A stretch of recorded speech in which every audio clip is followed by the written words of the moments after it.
No fancy intro today. Let's talk about the recent SOL'S RNG update. But before we get to that quickly, I do want to say, don't jump on the bandwagon of uploading videos say SOL'S RNG is dead, SOL'S RNG is cursed, SOL'S RNG is ruined, all that stuff, because it only increases the decline of the game. You're selling a narrative. So today I am going to give an honest opinion on SOL'S RNG and what exactly went wrong with the Easter update. Yep, this stupid UGC on my shoulder caused for a massive spike and decline. However, it's not as bad as people actually think. So, the first thing I want to mention is, if we head over here, you can see the egg, it had 0 left, and that happened all in the space of around an hour or 2. It was really quick, and let me show you on a graph the player base. So here you can see the concurrence. So before the update, we were hitting around 50k, and it was starting to slowly decline until Easter. You gotta remember, on Friday the 18th, there was so many games doing big Easter updates. It was probably one of the most competitive times on Roblox. But with this UGC item, look at the gray shadow here. It peaked at 73,000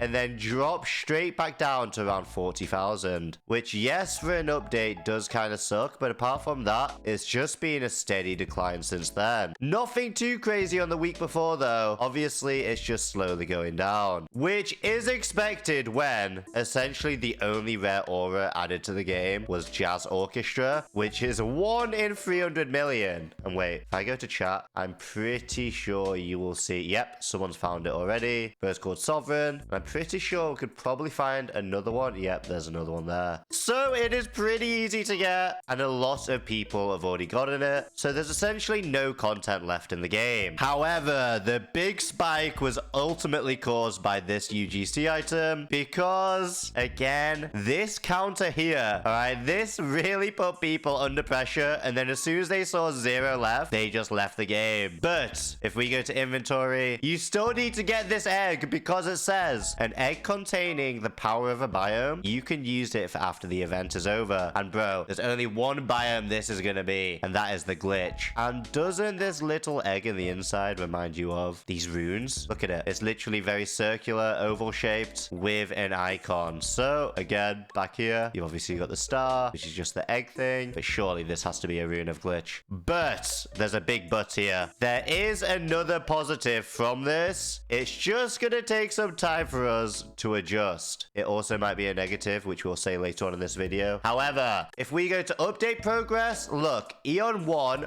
4.5, and then they've already worked on the next update, and that is because they have now officially promised bi-weekly updates, meaning updates every 2 weeks, and the developers have also communicated a lot better, which is an absolute W that the developers are doing this, and now it's going to be planned updates as well, which just means there should hopefully be more content, because we have been left with droughts for like 2 months on SOL'S RNG.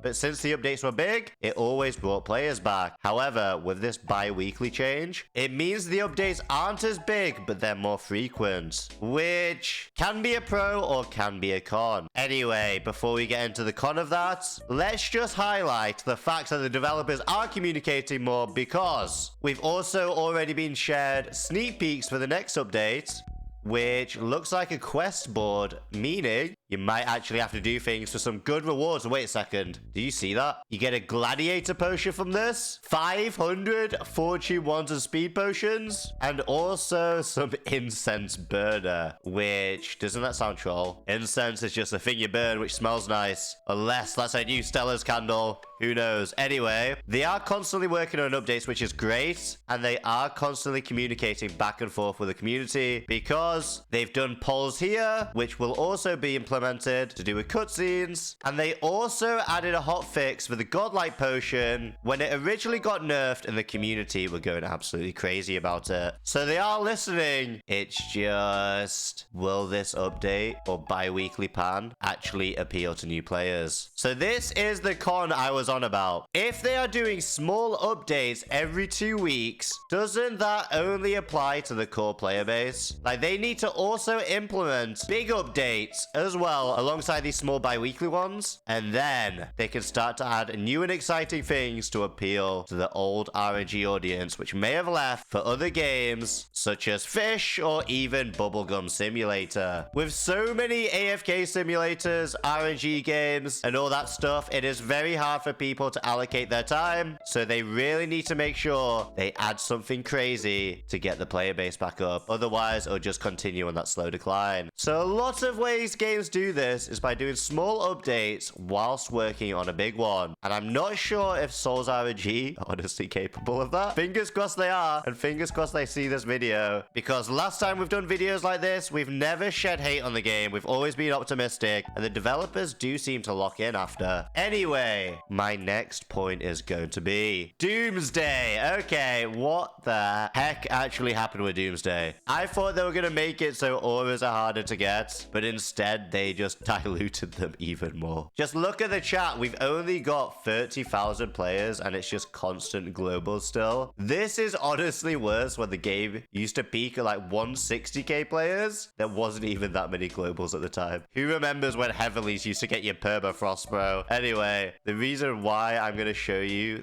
the facts that it's actually still so bad is because if we head over to Stella's Cave, you can pretty much see that the Potion of Bound, which is actually a W, you can save your Bounders and permafrost whilst you're crafting Heavenlies, and you can save your Celestials and Exotics whilst you're crafting Potions of Bound. So there's honestly a never-ending cycle of crafting these two potions here. And then when you pop and fail and get like a Zeus or a Poseidon or a Hades, you can craft these potions as well while stocking up on Celestials and Exotics and Boundeds and permafrost. Yep, they really messed up. They made it extremely easy to cook, and we even got the Glock, the best April Fool's aura with a Potion of Bound, and we've also had many other auras with Potion of Bound. It is crazy, bro. But we've also had the likes of Overture History as well, which was super easy. That was just one Heavily in a Dream. And also Exotic Void with Heavily as well. It's like a never-ending cycle. And bro, this is like me hypnotizing you. It's a never-ending cycle of crafting potions and popping for max luck. Watch, let me just rip one now. Here we go.